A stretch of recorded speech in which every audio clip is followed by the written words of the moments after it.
Amén.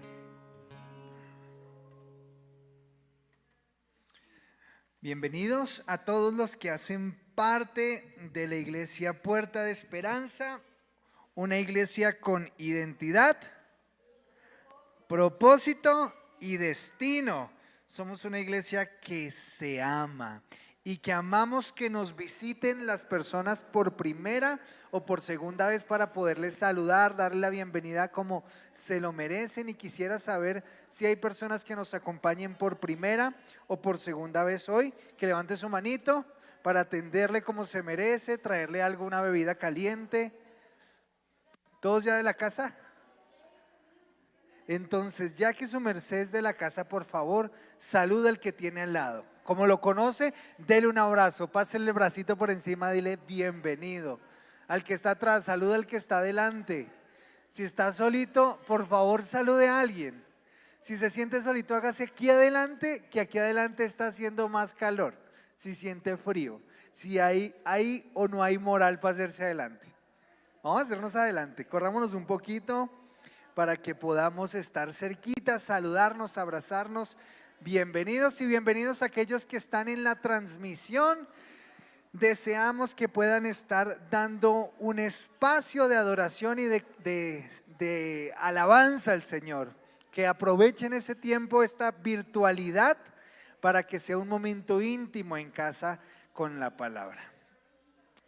Y ya que todos nos saludamos,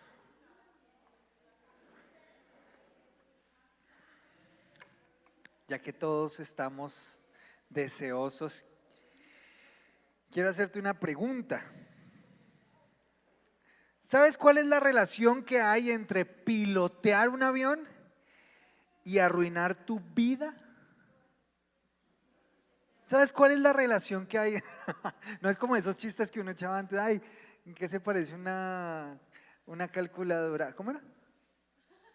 Un pegante y un avión. Que el avión despega y el pegante pega. Entonces uno decía, patum, tss. No es un chiste. La pregunta es, ¿sabes cuál es la relación que hay entre un piloto de avión o saber pilotear un avión y arruinar tu propia vida? Bueno, te voy a contar. ¿Cuántos de aquí saben manejar algo? Bicicleta, vale, bicicleta. Patineta, patines, moto, su propia vida. Bueno, hay algunos que… Cuando uno maneja, tiene puntos de referencia. Los puntos de referencia son fundamentales para manejar. Puntos de referencia como ¿cuáles? La carretera, necesito un camino para andar. Puntos de referencia como poder ver la luz, poder ver que hay obstáculos adelante. Los puntos de referencia para saber a qué velocidad voy son esenciales. Manejes lo que manejes. Salgas a trotar, salgas a andar en cicla, andar en moto, andar en carro, conducir un avión. Pero no sé qué pasaría si en tu caso, cuando estés manejando lo que estés manejando, y si no, imagínate que manejas, que te empiecen a quitar los puntos de referencia. Por ejemplo, ¿qué pasaría si te quitan la carretera, el camino? Volaríamos, dice. No hay un punto de referencia. ¿Usted le ha pasado, se ha metido en un bosque? ¿Se ha metido en un monte donde no hay camino? ¿Por qué es tan fácil perderse? Porque no hay referencia clara a dónde hay que ir. Cuando nos quitan el camino se va a un punto de referencia y ese punto de referencia es clave para avanzar. ¿Qué pasa si adicionalmente de eso nos quitan el horizonte? Dice por acá que volamos. El horizonte nos permite sentirnos en un espacio, saber si subimos o bajamos. A veces cuando uno está nadando y empieza a dar vueltas, se desorienta y al no sentir la gravedad, no ver un horizonte claro, se siente una sensación, valga la redundancia, de confusión, muy raro. Cuando perdemos el horizonte, un punto de referencia tan importante, no sabemos si estamos yendo para arriba o para abajo. A los aviones les pasa eso. Si un avión no tiene un punto de referencia como es el horizonte, no sabe si está subiendo o bajando. ¿Qué pasa si adicionalmente quitamos otro punto de referencia que es la visibilidad? No podemos ver los obstáculos, a qué velocidad vamos. Y eso hace que sin puntos de referencia no podamos avanzar, ni en un avión, pero tampoco en tu vida y en mi vida. Los puntos de referencia son claves para saber que estamos avanzando, nos indican algo. Y quiero contarles que hay una sensación que se llama cinetosis, que es una sensación de mareo cuando el ojo no puede ver movimiento, pero siente el movimiento. Es lo que le da a uno cuando se monta en el carro y no está viendo hacia afuera. El cuerpo siente que se mueve, pero al no verlo con los ojos, al no tener el punto de referencia de movimiento, empieza a dar mucho mareo, muchas náuseas. Yo sufro de eso. Ahora, piensen en que ustedes están manejando en estas condiciones un avión. Y eso es normal en los aviones. Los aviones cuando viajan de noche, cuando yo he viajado de noche y me perturba un poquito esta idea, porque yo sé que yo no veo el horizonte. Y sé que el piloto tampoco lo está viendo. Tampoco puedo tener mucha visibilidad. Dice que el piloto no tiene visibilidad porque está oscuro, es de noche. Y también sé que no tiene una carretera. Obviamente, en el cielo no existen avenidas. No sabe uno realmente para dónde va, uno es tan intuitivo. Entonces, hacían una entrevista a un piloto y le decían, ¿cómo hace usted para manejar sin referencia, sin puntos de referencia? Y él decía, bueno, nosotros tenemos instrumentos que nos sirven como punto de referencia y hay son 4 los que ellos usan. Todos los aviones que se manejen tienen estos puntos de referencia. Son 4, se llaman la zona T del avión, de la placa donde va manejando, y están en T, son 3 acá y 1 acá. Y lo que va a darles estos 4 puntos de referencia es esto que les hace falta con sus ojos. Les dice la velocidad, les dice la posición respecto al horizonte, porque imagínense un avión que va así. Uno no puede sentirlo, pero ya esto cambia la dirección, le da altitud.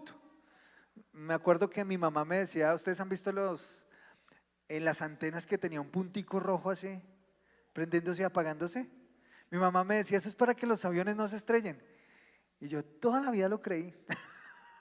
Pero cuando fui grande y dije, si un avión ve ese puntico rojo ya, ¿qué puede hacer? Entonces, el punto de referencia es interno al avión y le permite saber si va hacia abajo o hacia arriba. Eso se llama la altitud. Y también el giroscopio que les dice si van hacia el norte, hacia el sur, hacia el oriente y el occidente. Ellos no tienen cómo verlo, pero ellos tienen puntos de referencia en su, ¿cómo le vamos a llamar esto? Que no sé cómo se llama, tablero, en el tacómetro del avión. Entonces tienen los puntos de referencia ahí. ¿Qué pasa si un aviador decide ignorar el tacómetro, ignorar el punto de referencia, los que tiene acá, y dice, no, yo lo voy a hacer a mi manera? ¿Qué va a ocasionar eso? Un accidente, pero es que un accidente suena muy leve, ¿no? Un accidente es que se le riega a uno un jugo. Una catástrofe. Una catástrofe.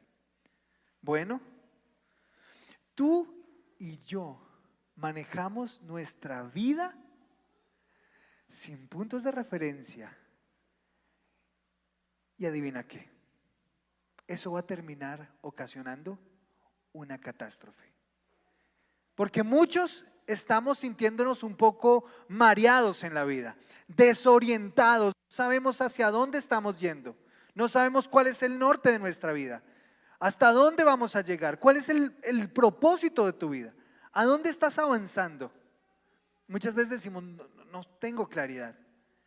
Y nos encontramos piloteando algo tan importante como es la vida sin tener puntos de referencia. En unos casos estamos desorientados, perdidos en la vida, pero en otros casos es más terrible, porque ya nos estrellamos una y otra vez y venimos en una serie de catástrofes por no saber cómo estamos piloteando esta nave que llamamos vida.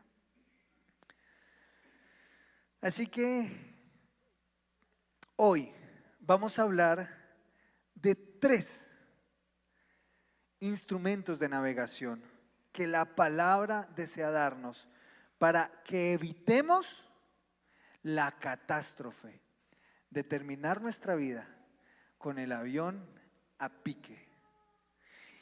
¿Y qué mejor persona para hablarnos de estos 3 instrumentos que alguien que haya piloteado mal su avión?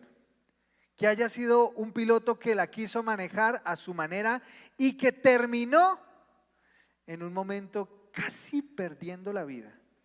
De la persona que les hablo es de David, el rey.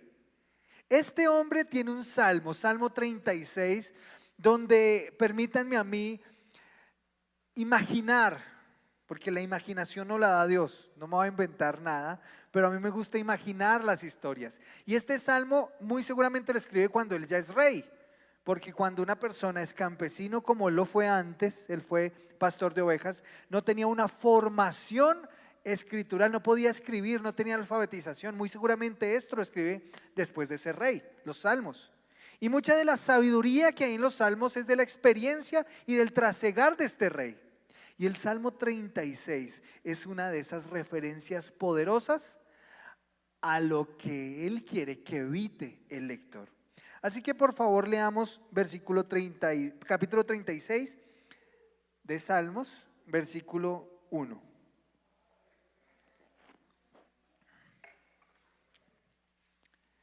Antes hay una anotación previa. Si usted tiene en su Biblia, si usted trajo su Biblia, va a encontrar que hay una franja negrita antes del versículo primero y dice al director musical. Es decir, esto tiene que ver con un cántico y las canciones son propicias para aprender cosas. Últimamente me he encontrado en TikTok canciones muy útiles para aprenderse las partes del cerebro.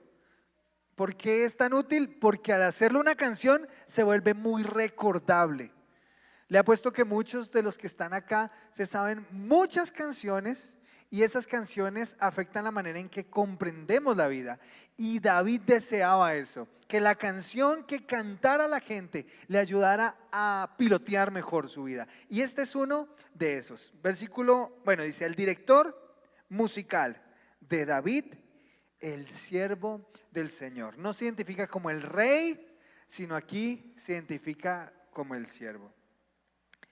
El pecado habla al malvado. Habla al malvado en lo profundo de su corazón.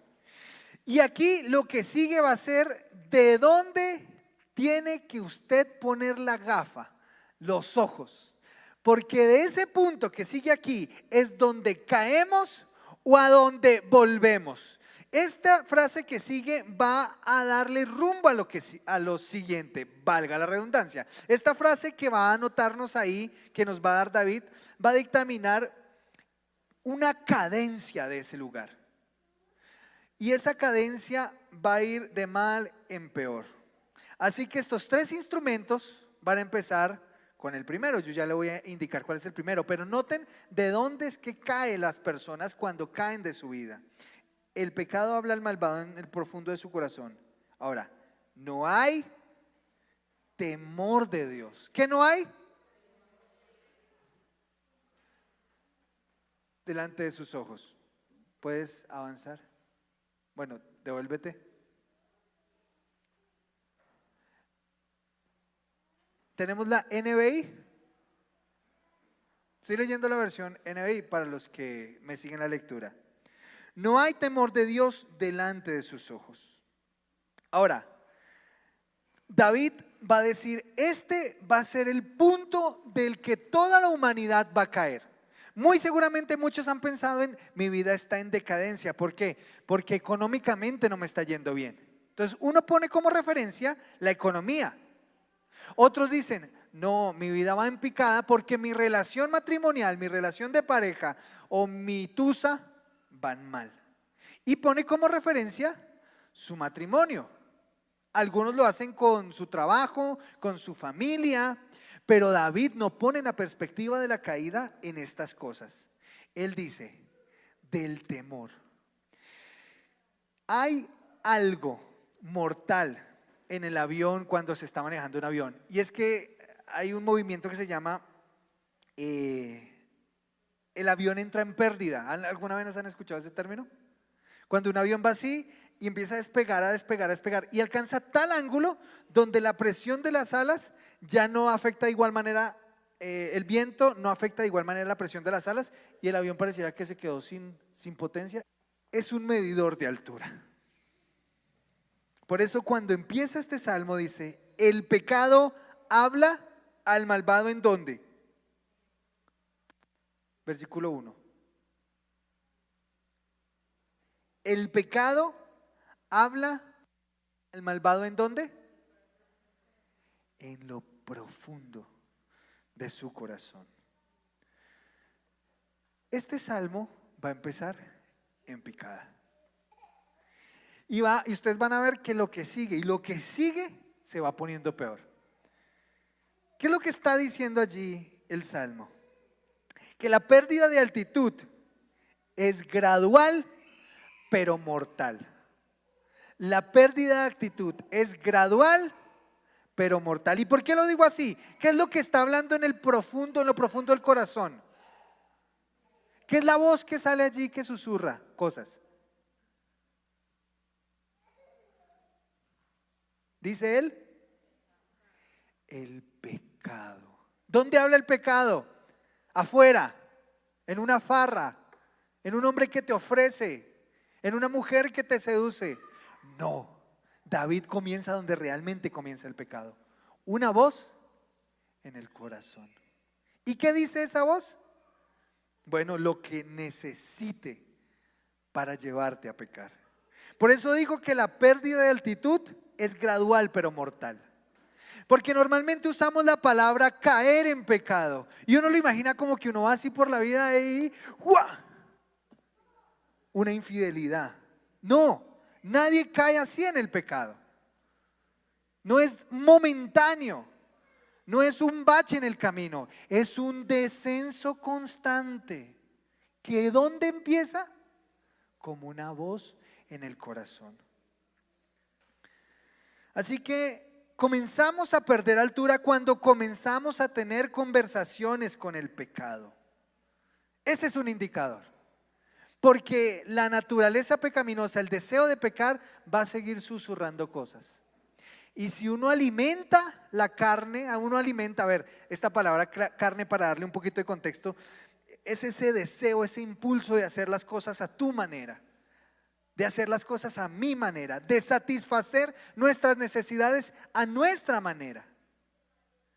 Pero esta voz que constantemente dice cosas no debe ser oída.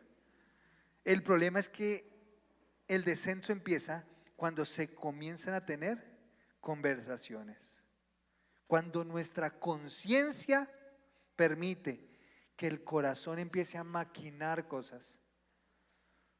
No es que venga un pensamiento, una voz, no, es que seguimos maquinando, masticando, pensando esa idea. Y ahí es donde empieza a nacer el pecado. Cuando Jesús confronta a las multitudes con lo que, bueno, sobre todo a los religiosos, con lo que es pecado, les dice, ¿ustedes oyeron que fue dicho? Ama a tu enemigo y odia, aborrece, persigue. Perdón, odia a tu enemigo y ama al amigo, aborrece al enemigo. Pero yo les digo, y empieza a dar toda una interpretación llevándolo al punto del corazón. El que llame fatuo, estúpido a su hermano es culpable de homicidio. ¿Desde dónde? Desde el corazón. Eso lo vimos cuando estuvimos hablando del sermón del monte por allá en Mateo. Jesús lo lleva al término real de la lucha. ¿Dónde empieza la lucha con el pecado? Allá afuera, cuando me encuentro en una taberna pasando por delante y está sonando. No. Cuando me hacen una llamada y me invitan a hacer cosas que no debo. No.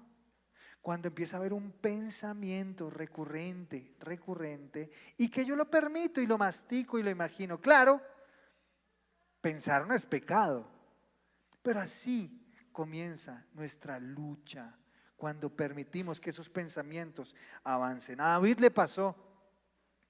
David permitió que se concibiera en su corazón cosas que después maquinó, que después hizo. Cuando vio a esta mujer, para desearla no tuvo que, ¡ay! ¿Quién sabe cuánto tiempo pasó allí? Y dio rienda suelta a su corazón, a su mente. Dio rienda suelta a pensar, a soñar y ya después a planear. El pecado es la conversación que tenemos cuando hace falta la voz de Dios en nuestras vidas. Tenemos que hablar con alguien. Y cuando hace falta la voz de Dios en nuestras vidas, comenzamos a hablar con los pensamientos de nuestro corazón. Y ahí empezamos a perder altura. ¿Por qué? Porque empezamos a perderle temor a Dios, reverencia a Dios. Eso le pasó a David. David empezó. Yo no creo que la lucha de David sea por amor. Yo creo que David genuinamente ama a Dios. Y creo que tú y yo genuinamente amamos o deseamos amar a Dios. El problema no es de amor. El problema es de reverencia a Dios. Olvidamos que Él está ahí. Entonces entra en pérdida el avión. Versículo 2. Todo esto hace parte del primer bloque. Primero, versículo 1, 2, 3 y 4 hacen parte de la pérdida de altura. Porque es que se vuelve peor. Versículo 2. ¿Cree que merece? O sea, tremendo, porque viene del pensamiento que empieza como a tolerarse en el corazón. Y de ahí pasa a creer que merece alabanzas al punto de no hallar aborrecible su pecado. O sea, mira hasta tal punto. Se maquinan estas ideas que empieza a decir, pues eso no es tan malo.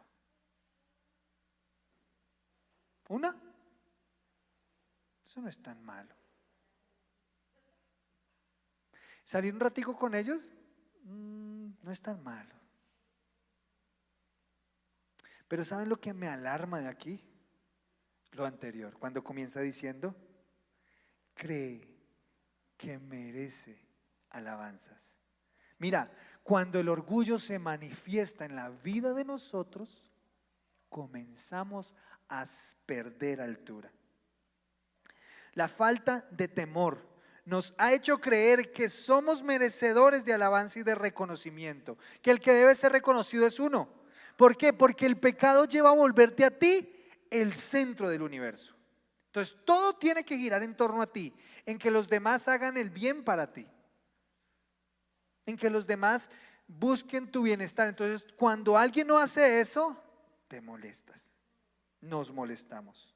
El orgullo te dice, tú no eres tan malo. El orgullo es tan engañoso que nos lleva a decir, tú no te equivocas, tú no fuiste el que se equivocó, tú no debes pedir perdón. O sea, esta gente dice, los que han perdido el temor de Dios empiezan a verse así y a tener una estima así. Claro, y este mundo lo alimenta. Este mundo te dice, valórate, tú eres mejor, la respuesta está en ti. Pero cuando vemos el temor de Dios, Él no te dice, la respuesta está en ti. Vamos, cree en ti. No, Él pone su mirada en Él. Por eso el orgullo crece, porque dejamos de ver lo que es realmente enorme, que es Dios. El orgullo te dice, no eres tan malo. El orgullo nos vuelve mentirosos, pero solo nosotros nos creemos la mentira. Cuando leíamos el Salmo 111 hace 8 días, leíamos que las personas faltas de juicio, porque si ustedes leen completo, venga, yo les vuelvo a leer aquí, dice, creen que merecen alabanza al punto de no hallar aborrecible su pecado. Sus palabras son malvadas y engañosas. Ha perdido el buen juicio. ¿Ha perdido qué?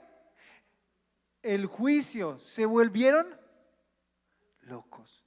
Cuando leíamos el Salmo 111 decía que el buen juicio es hacer las obras de Dios. El buen juicio, los que muestran el buen juicio es quienes cumplen los preceptos de Dios. Por eso el orgullo se vuelve mentiroso para nosotros, porque nos dice sin tener que cumplir los principios de Dios, los mandatos de Dios, tú estás bien. El orgullo nos miente y nos vuelve mentirosos. Por eso dice que podemos perder el juicio, porque nos consideramos tan buenos que somos incapaces de hacerle algo malo a alguien. Muchas veces, cuando uno está hablándole de Jesús a la gente, el mayor problema no es que alguien sepa que es malo. Es más, cuando alguien dice, sí, yo sé que soy malo, que he vivido mal, que hago daño, esa persona está muy cerca de recibir la reconciliación con Dios. El gran problema es cuando una persona dice, yo soy buena persona, yo no le hago daño a nadie, yo no soy tan malo como otros. Si aparece esa actitud en nosotros, estamos cayendo en picada. El orgullo me eleva a mí al nivel de Dios. ¿Por qué? Porque tú puedes tomar mejores decisiones que Dios. Haz las cosas a tu manera. ¿Para qué consultas a Dios? ¿Para qué oras? Métete con Él. Dale. Haz lo que sientes. Entonces, claro, el orgullo te dice, tú eres tan grande como Dios. ¿Por qué? Porque tú puedes manejar tu vida. ¿Para qué Dios? Eso es una pérdida de perspectiva. El orgullo me eleva al nivel de Dios, al nivel perfecto. Él nunca se equivoca, Dios, yo tampoco. ¿Yo por qué tengo que pedir perdón? ¿Yo por qué tengo que arrepentirme? Pero tremendo, porque aunque el orgullo te eleva, el temor a Dios te reduce a tu nivel real. El temor a Dios te dice, hombre, tú estás nerfeado. Eso es para los de la generación Z, para los de nuestra generación. Hombre, tú no eres tan bueno como te crees. Tú no tienes las capacidades que crees. Tú necesitas a Dios. Así que en esta decadencia donde la palabra nos está advirtiendo de la caída inminente, llega el versículo 4. En su lecho, tremendo, traman hacer iniquidad. Yo quiero decirles algo. David pecó de orgullo. Al empezar a tomar sus propias decisiones a su manera, decidió no ir a la guerra, decidió quedarse mirando a una mujer, decidió matar a un hombre. O sea, hay una decadencia por parte de él por ser autogobernado. Es un peligro para la vida. Pero en este caso, ya el avión va en picada. Versículo 4. Cuando nos encontramos en este punto, estamos en un momento muy crítico. Aún en su lecho trama hacer iniquidad. Iniquidad es una maldad profunda, una tendencia a hacer algo muy malo. Se aferra a su mal camino y no rechaza la maldad.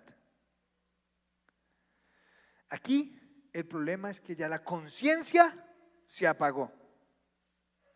Ya reinició el servidor, ya conciencia nada. Ya lo que haga está bien. Porque como estamos tan bien, entonces cualquier cosa que haga es justificable.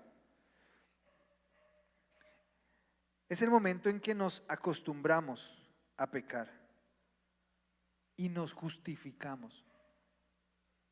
Porque todos lo hacen. En la universidad todos lo hacen.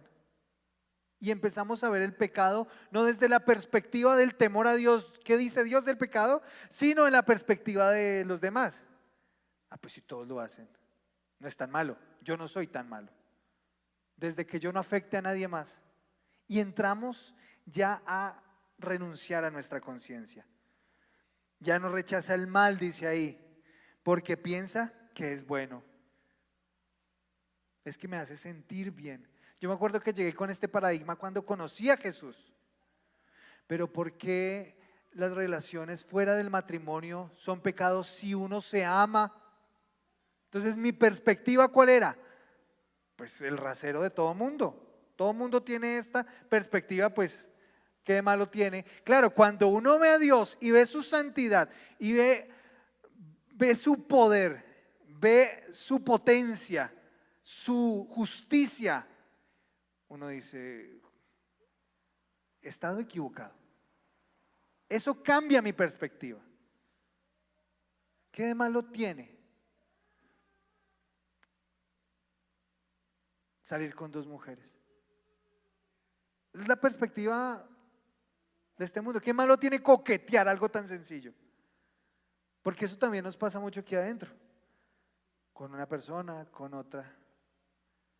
¿Qué de malo tiene? Claro, cuando el rasero es lo que me conviene, hombre, pues cualquier cosa sirve. Pero ese no es el punto. Si ustedes ven en las películas, los grandes villanos de las películas lucharon pensando que estaban haciendo lo bueno. Thanos viene y acaba con la mitad del universo. ¿Y qué es lo que él está pensando? Yo soy el héroe de la película. Yo estoy haciendo lo correcto. Ese es el problema de la moral que tenemos según la perspectiva. David pecó de eso. David pensó que hacer lo correcto era matar a Urías. Llegó un punto donde él dijo, esta es la mejor opción, este es el mejor camino.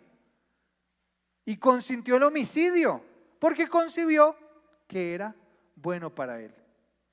Por eso quiero decirles que es un error el desconocer que hay una moral objetiva y absoluta.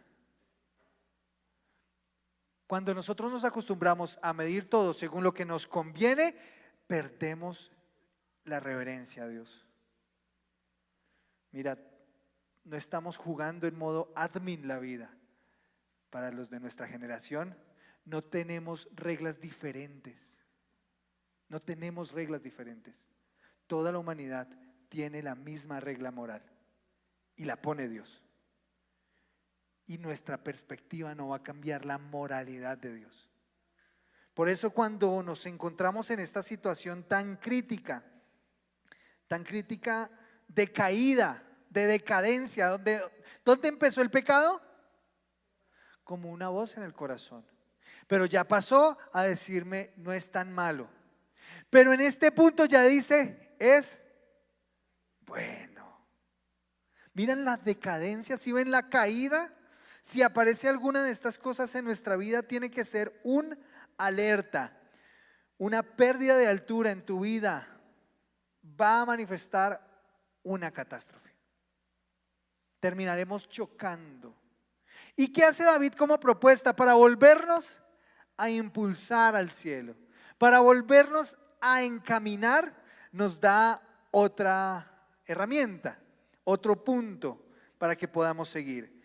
Y van a ser, ¿sí sabían que otra de las maneras que hacen los aviones para no perderse es seguir puntos de GPS, puntos de referencia geoposicional? Lo que hacen es perseguir esos puntos. Saben que el siguiente punto está a tantos kilómetros, se dirigen hacia allá y los instrumentos le avisan cuando llega a ese punto. Cuando están pasando por esos puntos, tienen la certeza de que van al lugar correcto. Si no se encuentra con esos puntos, ya saben que están perdidos. Y aquí David da dos muy importantes. Del versículo 5 es uno y el versículo 6 es otro. Así que vamos a ver los dos puntos de referencia que va a dar David para encaminarnos nuevamente. Tu amor, Señor, llega hasta los Mira cómo nos vuelve a encaminar. No nos lleva en picada a la tierra, no. Tu amor nos lleva a los cielos. Tu amor, Señor, llega hasta los cielos. Y tu fidelidad alcanza las nubes. Mira que la primera cosa que David desea que entendamos cuando nos encontramos en pérdida es que Dios es un Dios de amor y un Dios de fidelidad. Tú no necesitas miedo. Aquí voy a dar un poquito de contexto. En las semanas anteriores hemos hablado que el temor a Dios no es terror, porque el terror te bloquea, el terror te captura, el terror te paraliza.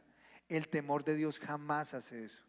El temor de Dios te impulsa, el temor de Dios te enfoca, el temor de Dios te da paz, decíamos, leíamos en el Salmo 111. Da seguridad. Así que lo que pasa acá es que David desea que volvamos al camino.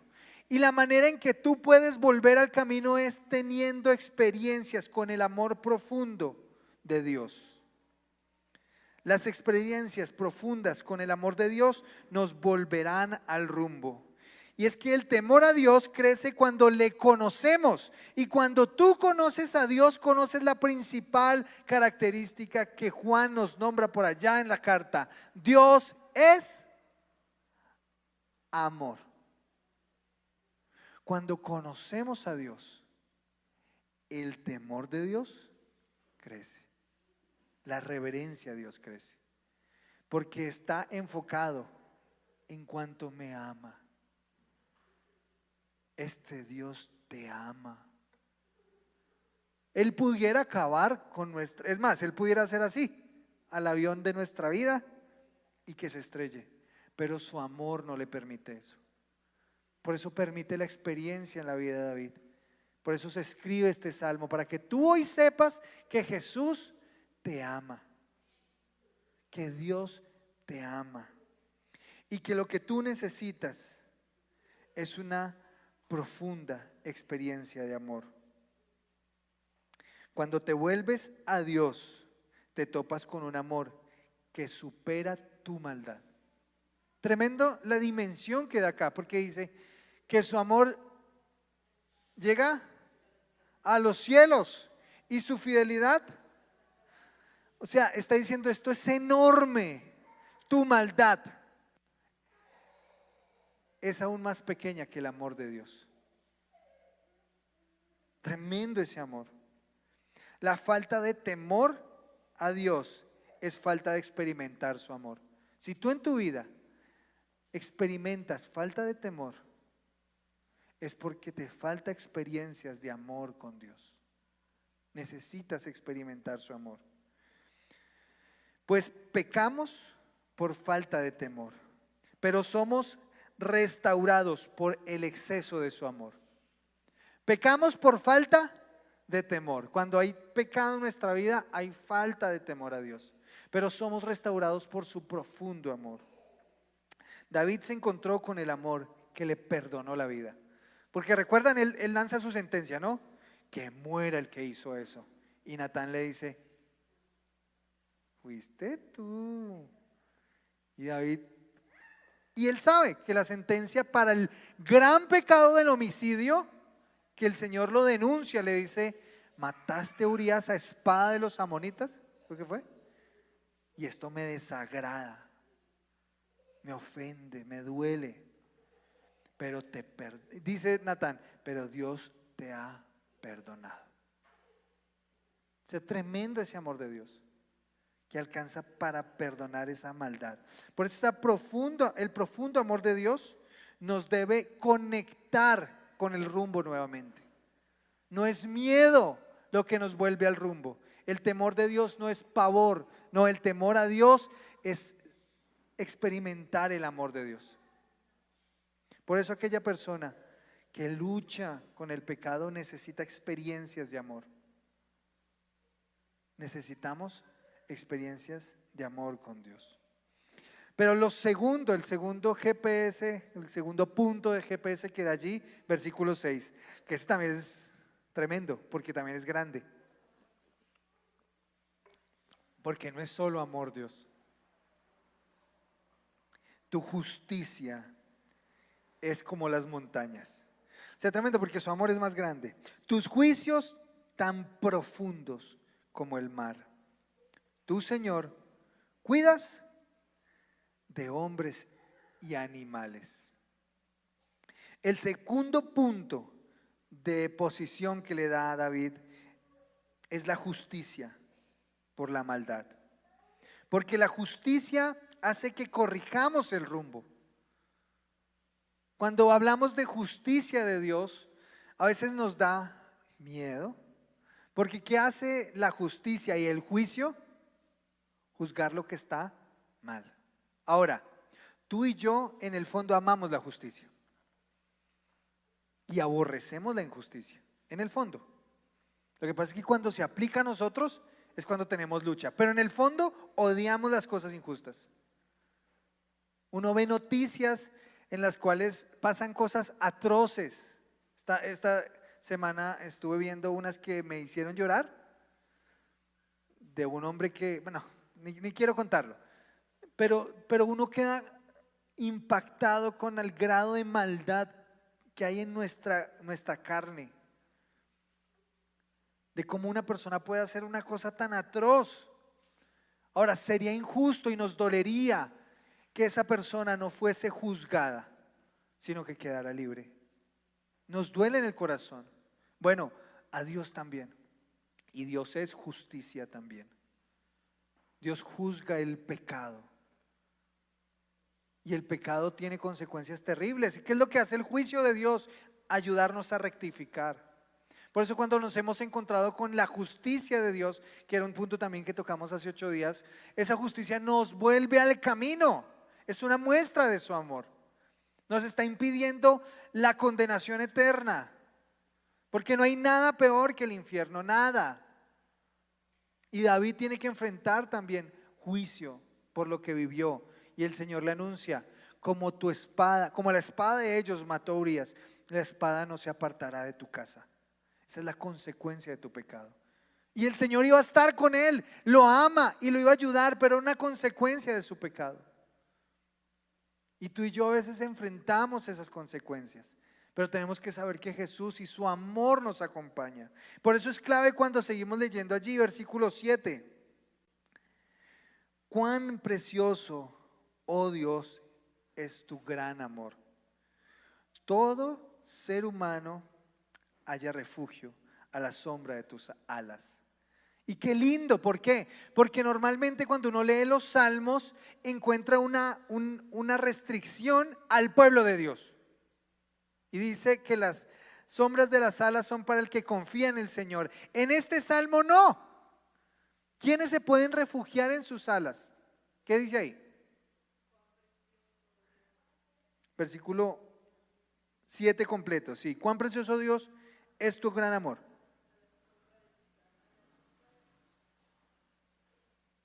Falta un pedazo.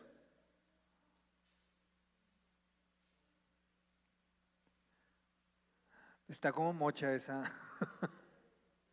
versión. Les voy a leer aquí, versículo 7. Cuán precioso, oh Dios, es tu gran amor. Todo ser humano halla refugio a la sombra de tus alas. ¿Quién es?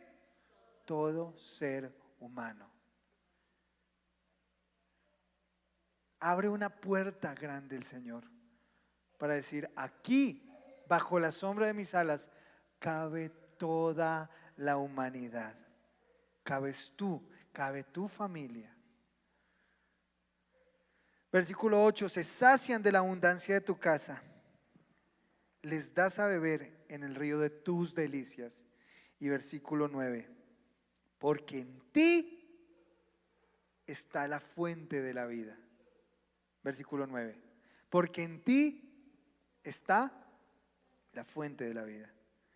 Y en tu luz podemos ver la luz.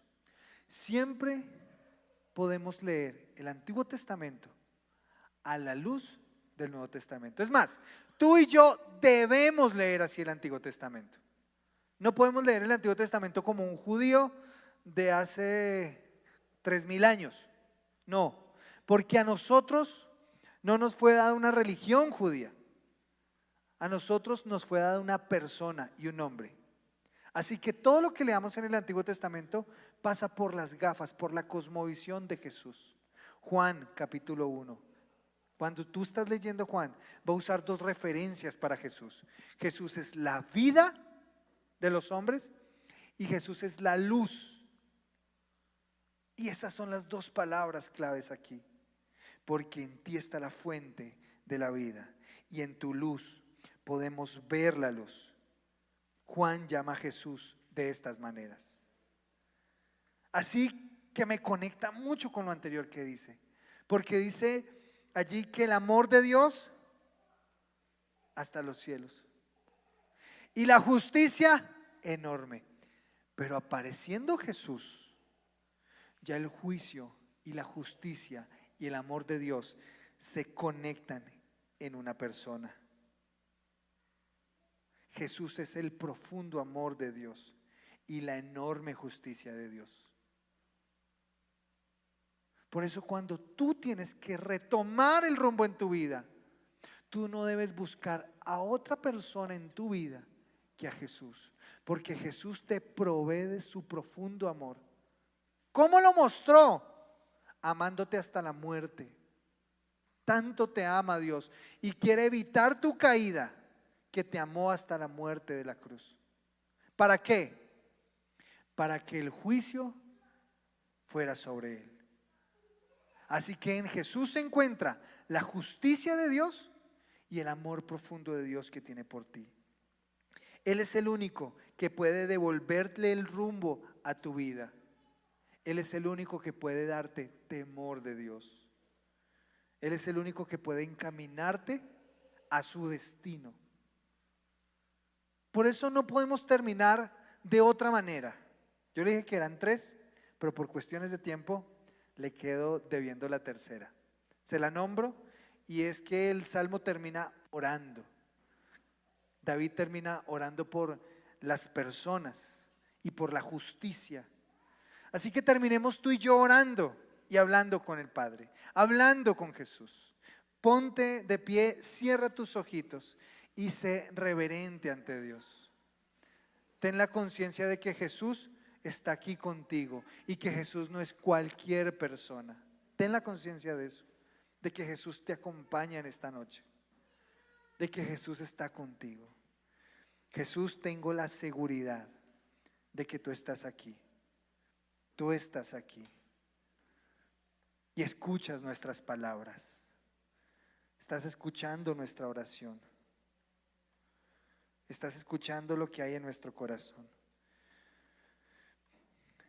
Y muchos tenemos la sensación, Dios, de que el avión de nuestra vida está cayendo, de que estamos desorientados y mareados y no sabemos a dónde ir. Hemos caído quizás en pecados, hemos practicado quizás el pecado y pensamos en el fondo de nuestro corazón que ya no hay oportunidad para nosotros. Pero tú nos recuerdas a través de la vida y de la palabra tuya que tú nos puedes volver aquello que perdimos. Pídele a Jesús esta noche que vuelva a encaminar tu vida. Dile: Jesús, tú eres mi punto de referencia. Necesito experimentar tu amor. Por eso hoy quiero volver mi avión, mi vida hacia ti. No dejaré que termine en catástrofe, Señor, porque has venido a advertirme de algunas cosas que vienen a hacerme daño, a lastimarme, a apartarme de ti. Pero tú deseas una restauración de mi vida. Así que pongo delante de ti mis luchas. Dile a Jesús con qué estás luchando en tu vida. ¿Qué es lo que te está desubicando? Puede ser el orgullo. El orgullo desubica terriblemente, pero es muy sutil. pero no hay ninguno de los que estemos acá que no tenga problemas con el orgullo. Señor, ayúdanos a superar esa visión de nosotros mismos incorrecta. No queremos más vernos en el centro de nuestra vida, queremos verte a ti. Queremos verte a ti, Señor. Tú eres aquel que puede restaurar nuestro rumbo. Por eso confiamos en el amor profundo. Y aquellos que hemos perdido el rumbo necesitamos experiencias de amor con Dios.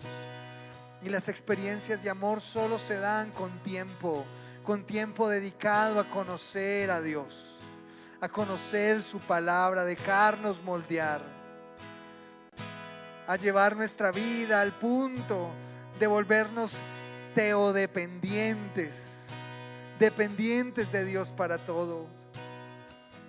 No queremos cultivar, Señor, una falsa fortaleza, como si tuviéramos el control de nuestras vidas. Mi avión necesita tu dirección, que tú pilotees mi vida, Señor.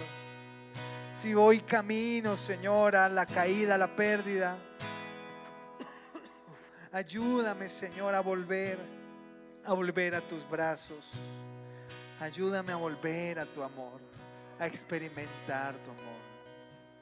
Gracias, Jesús. Gracias por tu profundo amor. Y dile a Jesús con tus palabras, con tus ojitos cerrados, pensando en Él, dile desde tu corazón una palabra que nazca de allí. Porque dice ahí el Salmo que del corazón nacen esas voces de pecado, pero también en el corazón está la voluntad. ¿Qué hay en tu corazón para Jesús? ¿Qué quieres decirle esta noche? Dile, porque Él está ahí contigo. Él está ahí contigo. Gracias, Jesús. En mi corazón hay preocupación, pero el temor no guía mi vida. Tengo temor al futuro. Tengo temor de lo que pasará con mis hijos. Tengo temor de lo que pasará en el mundo, Señor. Pero el temor no guía mi vida. Mi profunda reverencia a ti. Volvemos, Señor, esta semana a tener una tarea, a buscar momentos de experiencia con tu amor, para poder recuperar el rumbo. Gracias, Jesús. Amén. Amén.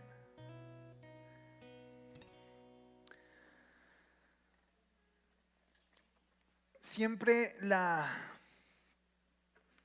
manera en que respondemos a la palabra dictará la efectividad de la palabra. Recuerden que sabiduría lo define la Biblia como el temor al Señor, y el buen juicio como practicar, como obedecer sus mandatos. Por eso la manera de ser sabio en la vida e inteligente es saber obedecer al Señor. Así que toma alguna cosa práctica para aplicar esta semana. Una que yo necesito es tener una experiencia con el amor de Dios, porque mi falta de reverencia es proporcional a olvidar el amor del Señor. ¿Quién es Dios para mí? Aquellos que están en casa, adora al Señor que está contigo, que sigue ahí contigo. Adóralo desde lo profundo de tu corazón, con tus palabras, pero también con tus ofrendas. Dale ahí al Señor lo que tú preparaste para Dios. Y aquellos que permanecemos aquí, adoremos al Señor.